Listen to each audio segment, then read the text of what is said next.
Hey everybody, welcome back to One Mic, and today I'm here to talk about Season 3, Episode 8, the Season 3 finale that felt like a series finale of HBO's Industry entitled Infinite Largesse.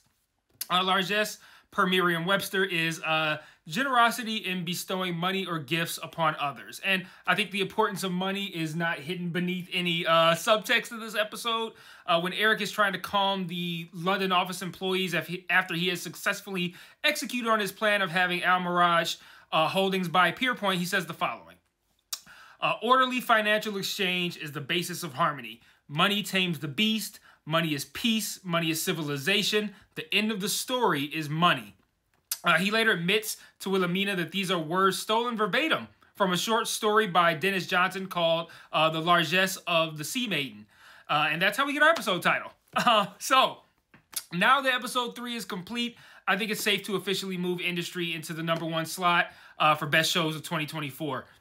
This show has continued to up its game each season, starting off as a show that was mostly just fun vibes in Season 1, watching terrible people be terrible to themselves and to others. Now, here we sit at the end of the 3rd season, and I think the succession comparisons are more than apt right now. This is no longer a show about kids just out of college getting their hands and other body parts dirty in the corrupt world of finance. It's a show about human nature. Like, what are you willing to do to survive? Is it even about survival anymore, or is it about greed and being entirely self-serving? It's also a show about class, how the elite upper class move through the world and how they view others versus how those who come from nothing try to find their place. You know, it's about love and relationships, forming relationships, leveraging them, but also watching these people try to have them while simultaneously living such unforgiving lives. And strangely enough, it's about family too. Nature versus nurture. How greatly does your upbringing influence the person you become? You know, look at Rob and Yasmin for examples of that. And can you survive or thrive in this business while successfully trying to maintain a family? You can look at Eric and Rishi for examples of that. This show became so much more than what it was, and we were treated to an absolutely fantastic 3rd season because of it.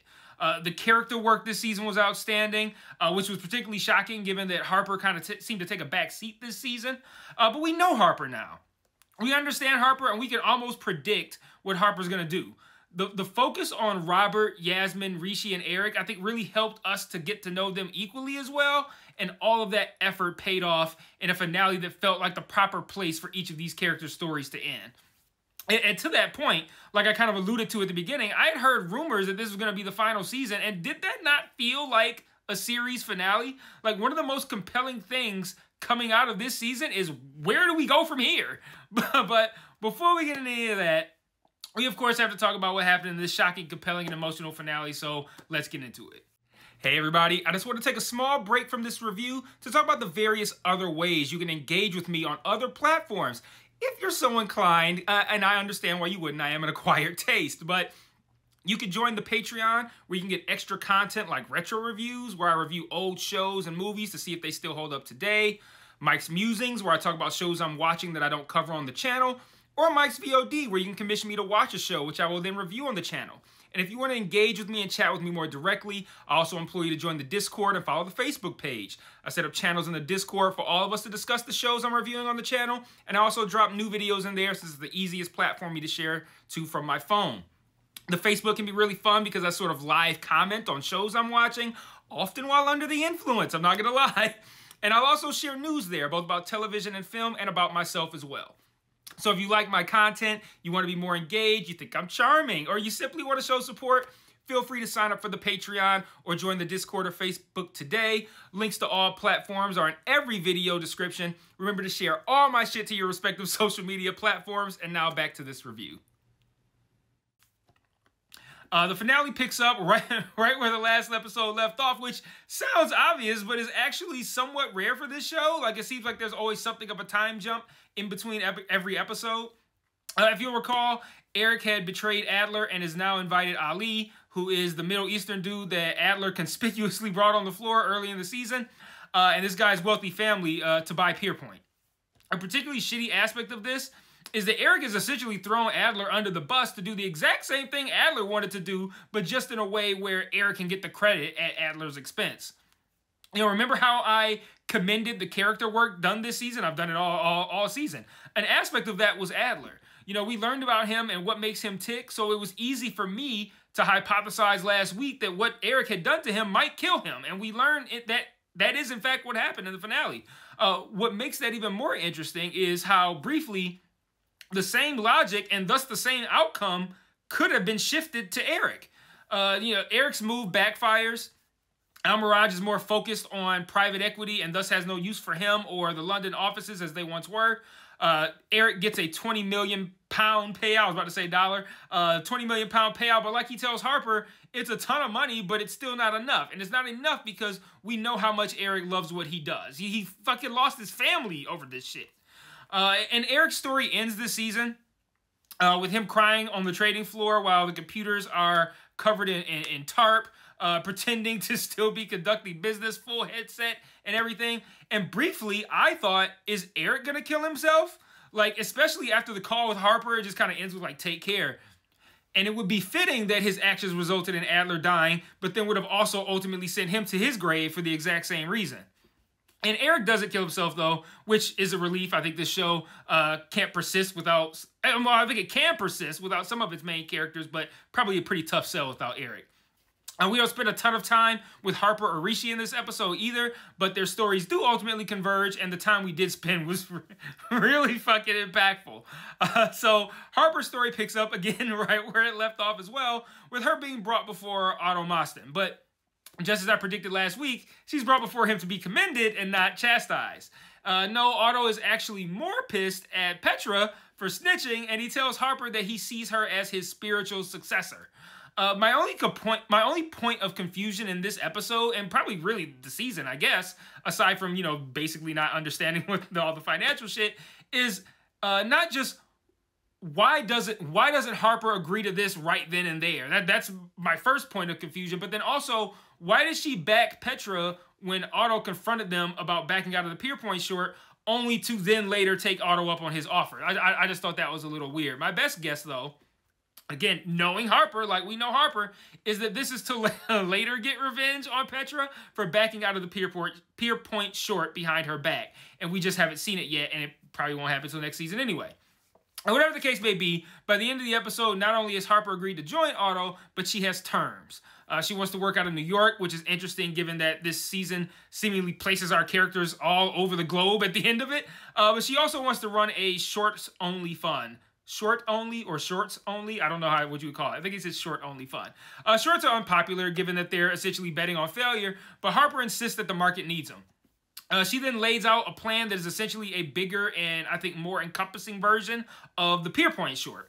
She's basically like this short fund will look like a white knight. Actually, I got the quote. She says, "Yeah, the fund will look like a white knight. Will knuckle down on companies who might be misleading the market, committing fraud, or engaging in unethical business practices. We'll find the liars, we'll find the vulnerabilities, and therefore what is misprized, using a combination of forensic accounting and corporate espionage." So her plan, as best as I could tell, is to essentially portray herself as seeking out companies that are doing unethical shit, but then using that information to know who to short for her fund. That's my best. That's the best that I can make out of that. And remember how I said this show often does a thing where someone says a whole bunch of financial mumbo-jumbo that's incredibly confusing, it doesn't make any sense, and then another character just repeats it in a very gumped down and simple layman's way? After Harper explains her plan, Otto's just like, anti-fraud fraudsters. It's quite a disguise. And there you go. There's your layman's summary. So I feel like I mostly got the plan here. And at the end of the day, I got the gist of it, is that she's going to be doing dirty, like she's going to pretend like she's doing good shit to get information to help her do dirty shit. Simple as that. But we're not done with Harper yet, because her story converges with Rishi's in this episode as well.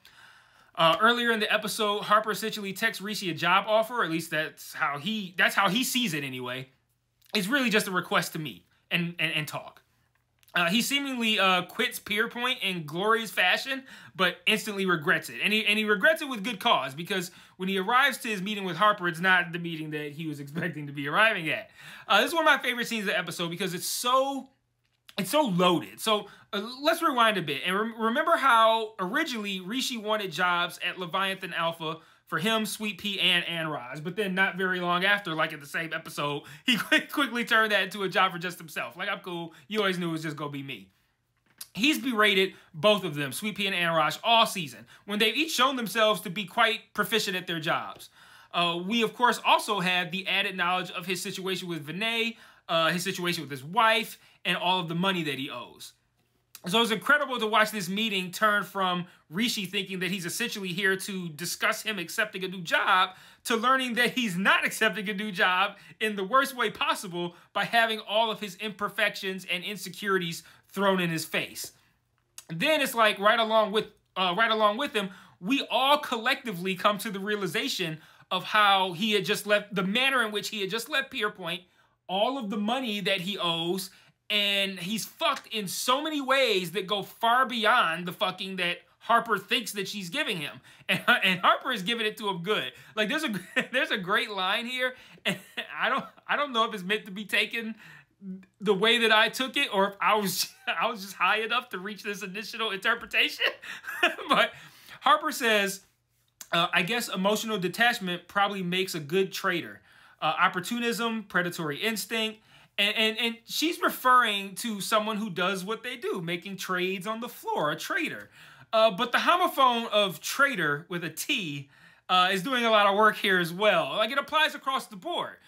Rishi and Eric are traitors. They betrayed her. They threw her under the bus. She used the words opportunism, predatory instinct. These are all things that drive traders to do the things that they do. So, like I said, I don't know if that was intentional, but if so, nice work, and I caught it. But maybe it's just me doing a lot. But rather than explain the full extent of how fucked he is, Rishi just gets up and leaves, and he passes Anraj on the way out. That just adds salt to the wound. And then after a significant time jump, when we see Rishi again, he's separated from his wife, and he's living in a smaller flat.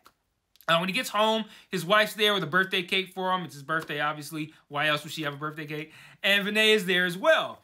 And Vinay is clearly no longer pretending to be on the friendly shit. Like, he's not in a good mood. He's being very intimidating. And Rishi breaks down yet again as Vinay executes his wife in cold blood right in front of him. And I feel like this could be a controversial moment for some. It kind of feels like a scene from a different show. Executions over debts don't generally happen on Industry. But at the end of the day, though, up top I said that this show is about class. It's about family. This is Rishi being reminded of where he belongs. In the Rishi episode, we saw how badly he wanted to be accepted by those he perceived as the elite. And look at what he's done and how he treats people in order to be the person that he thinks he needs to be in order to thrive in the business. And this is Rishi's return to reality. Like, this is your world where you're a degenerate gambler and a crook who scams your coworkers and consorts with people like Vinay. And this is what happens when you get out of your world and you don't play by the rules.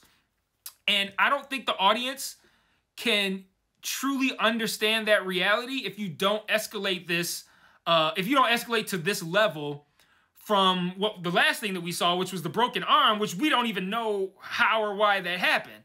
Now, you juxtapose this with Otto, who is looking to start up a whole Otto and Harper, who are looking to start up a whole insider trading fund. And he's like, we don't get caught, but sometimes we got to hire expensive lawyers. And that's the class that he's in. That's the class that Rishi wants to be in, but is very clearly not. Rishi gets caught, his wife gets murdered. So that's totally different than what happens if Otto gets caught. And I thought that was while I understand why that might be a bit much for some, I understand the need for a significant level of escalation that's going to just really, really crash Rishi down to reality. Next, the focus of the episode, and I think largely this season as well, is Robert and Yasmin. Armed with the information that she got from Maxim last week, Yasmin calls up Rose, that's the Hanani publishing lady that offered her that deal, and basically tells her to get fucked. They're like, no deal, I'm not letting you blame me for my dad's shit, I got all the dirt on you too, I ain't doing it. And there's a very telling line at the end of this phone call where Yasmin says she's not like her father, he was weak. We'll see her showcase her non-weakness later. But we see her watching Rob in this scene. He's in a gas station, or should I say the petrol station, and he's doing a scratch-off lottery ticket. And she sees him do this, and then this prompts her to call Henry. And when Rob returns to the car, she asks him if he won. He's like, of course not. And I'll get to it later, or in a moment, I should say. But think about this scene through the lens of class. And I think it informs a lot on why Yasmin made the decisions that she made at the end of the episode. Anyway. Her and Robert agree that they could potentially get investment money for Robert's shroom pill business from Henry, so it's off to go see Henry. And Robert, when they get there, Robert does garner interest from Henry, but that's not why they're there. Not really. I mean, sure, I do believe that Yasmin genuinely wanted to get Henry to invest with Robert, but I also believe she watched him scratch off that lottery ticket and thought about how shitty this whole season has been for her, and how her biggest problem is money. And her problems didn't start until she no longer had money, and how Robert is just not in the same class as her, so all of those problems would persist, and she is nothing else if not an entirely selfish and terrible person. And she's shown this on multiple occasions throughout all 3 seasons. She's a self-serving and talentless person who knows she has no value when she has no money or she's not fucking somebody. So I also think that she was there to possibly rekindle something with Henry as a means of solving pretty much all of her problems in her life. So Henry lets Rob, Yaz, and the audience know that it's his uncle's 60th birthday as well. And Lord Norton meets with Yaz in a scene that I think we're meant to understand pushes her even further into Henry's kind of like unwitting arms, because he don't know what's going on. He tells her, he being Lord Norton, that he knew about her father, it was none of your fault, and that she could be helpful to Henry. And he uses his, this is what he says, he uses his, I think he said, not unsubstantial wealth or something. No, not unsubstantial wealth or power. Not unsubstantial power to protect his family, implying that that could include her. Before offering her a hug that presumably didn't also feature a hard dick. But I had a little bit of trouble with this scene, though, because if I'm being honest, I haven't seen anything on the screen prior to this moment that suggests that Yasmin and Lord Norton would have this kind of relationship. But if I take nothing else away from this scene or this episode of this show as a whole, it's that when you're in this class, this upper class, relationships are more about function and utility and usefulness than they are about love or affection. He doesn't need to have affection for Yasmin or love her or care about her to want to complete a transaction between her and Henry that will get Henry to stop sharing needles with junkies under the overpass. And it's less about him thinking that Yasmin is exceptional like he says, because I mean, she's completely and totally unremarkable. It's about him doing what's necessary to help his nephew. And it's in this moment, getting this affection and being made to feel as if she could be part of a family that's going to protect her rather than harm her. It's in this moment that I think she decides to do what she did to Robert. And yes, I worded it that way, and I'm framing it that way intentionally because that's what it was. Robert didn't need to be involved in any of this. If she's decided that she's going to enter into an entirely self-serving relationship with Henry in order to continue to live this affluent lifestyle and to be whisked away from all of her problems, just go do that. But no, she wanted to have the moment with Rob first for herself. Yes, she probably truly loves him, but that's not the point. She knew her intent was to go off into a relationship that was more transactional than based on anything pure with Henry. So she wanted to experience this moment that's real, this real love and this real passion with Robert before she did it. Problem is, she did it with no concern whatsoever for the fact that Robert doesn't have that safety net. He doesn't have that second option. This isn't a let me knock this out before I move on moment for Robert. She knew what this meant to him, or what this would mean to him. She knew she planned on being with Henry. She had to have known it would devastate Rob to have sex with him, exchange I love yous, and then turn around and announce an engagement to Henry in front of everybody. But she did it anyway because all she cares about is herself. She's an absolutely loathsome person to me. And yes, I don't need to hear about why she's this way as justification for her actions. I know why. I've talked about Yasmin on this channel nonstop for 2 seasons. But just because her actions are what you would expect from someone with her experiences doesn't make the actions themselves any less shitty or less selfish. Okay, for example, let's talk about Eric real quick. Eric fired Kenny because Kenny saw him in a vulnerable state, and Eric couldn't handle that. Alondra, the woman who Charles was 69 in the premiere, has now given birth and is apparently Yasmin's assistant or secretary or whatever, right? That's already bad enough. But Alondra tells Yasmin that her dad and his friends were like fucking with underage girls too, like 12, 13, 14 years old. And she offers Yasmin love, and she offers Yasmin acceptance, despite how shitty Yasmin has treated her and any other woman that she feels is beneath her in social status. Look how she treated the front desk lady at the bed and breakfast with Robert last week. And Alondra is like, if he did that to you, I want you to know that you're seen and protected. And she hugs her, and she lets her cry. She gives her a shoulder to lean on. And this suggests that Charles actually did, in fact, sexually assault Yasmin.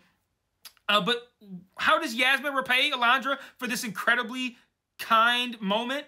By firing her. Like, is that a less shitty thing to do because we know why Yasmin did it? No, of course not. It was just a terrible thing to do to someone who offered you warmth just because you can't emotionally deal with someone possibly knowing that and being around you. Like, she's so terrible of a person. Like, and it's just facts, dog. It's just what it is. Like, you can have reasons for it all you want. There's all sorts of valid justifications for why she is the way that she is, but it doesn't make her less shitty of a person. I was about to say I'm sorry, but I'm not. But I did like the shot of everyone, is a shot of everyone kind of like celebrating at the dinner table. But then it cuts to showing just Yaz and Robert, and they're alone at the table. And she says, I'm sorry, and he says that he understands. Like, in that moment, despite all the chaos and no one was there but them, like how they visually portrayed that concept, I thought that was done pretty well. But at the end of the day, Robert is too good for her, and he deserves better. And I know he probably doesn't feel like it, but he's going to be better off because of this. But I want to close with one last note on Yasmin. And this isn't what you guys think it's going to be. I've dragged this character every chance I can get, deservedly so. Like I said, she's a terrible person who has shown no growth or evolution, aside from the fact that she's now weaponizing how bad of a person she is, rather than just kind of like letting life push her around. But you can't get me this fired up about a character if it's not a really well-written and well-executed character. Like, I don't hate Yasmin because she's a bad character. I hate Yasmin because her character is a bad person. And I don't think that truly came to be until this season. Like, before, I did think she was a bad character. Now, I think they've done the work to make us understand who she is and why she's that way. Like, I think we're meant to be sympathetic toward her.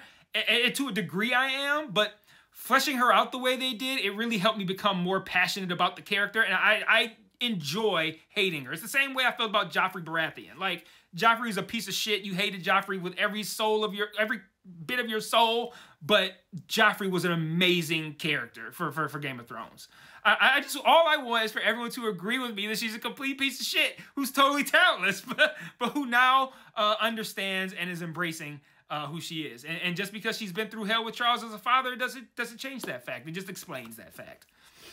Finally, where does the show go now? Like I said up top, this felt like a series finale to me, but it was recently renewed for a 4th season. However, we've now shut down Pierpoint. Eric retired with 20 mil in the bank, an extra 20 mil in the bank. Harper has been sent off to New York. Yasmin is presumably off to marry Henry, wherever they're going to be at. And Rob is potentially going off to California. Do they do a 4th season in all of those places? Do they find a way to bring everyone back together? Maybe a combination of the both, like maybe, 1 or 2 episodes where everybody's spread out, something happens, and now they're back together. I don't know. I want to hear what you think in the comments, and I want to thank everybody who rocked with me all this season. I've read a ton of your comments, and how y'all say I should have more viewers, and how you think I do the best industry succession videos, and none of that's lost on me. I love it. Those types of comments are what keeps me doing what I do, especially since I just can't seem to get this channel off the ground. So I wanted to let everybody know who rocked with me this season, how much I appreciate y'all. If this is your first time with me, I got a ton of content here for you to check out. Currently covering the Penguin and Slow Horses as well right now. I'm a little bit backed up on my Slow Horses videos, but I have watched them, and I've got my notes together, so those will be coming this week. I'm going to be checking out Disclaimer on Apple TV+. I think that's premiering on October 11th. Shrinking Season 2, Silo Season 2, so much more. So if you enjoy my coverage of industry, stick around. There's more to come. And until then, peace.